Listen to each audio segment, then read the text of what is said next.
యెహోవా నన్ను రక్షింపుము. భక్తి గలవారు లేకపోయిరి, విశ్వాసులు నరులలో ఉండకుండా గతించిపోయిరి. అందరూ ఒకరితోనొకరు అబద్ధములాడుదురు, మోసకరమైన మనస్సు గలవారై ఇచ్చకములాడు పెదవులతో పలుకుదురు. యెహోవా ఇచ్చకములాడు పెదవులన్నిటినీ, బింకములాడు నాలుకలన్నిటినీ కోసివేయును. మా నాలుకల చేత మేము సాధించెదము, మా పెదవులు మావి, మాకు ప్రభువు ఎవడని వారనుకొందురు. బాధపడు వారికి చేయబడిన బలత్కారమును బట్టి, దరిద్రుల నిట్టూర్పులను బట్టి నేనిప్పుడే లేచెదను.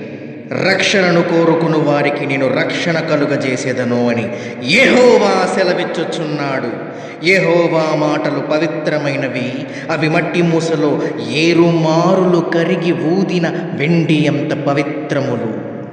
యెహోవా, నీవు దరిద్రులను కాపాడెదవు, ఈ తరము వారి చేతిలో నుండి వారిని నిత్యము రక్షించెదవు.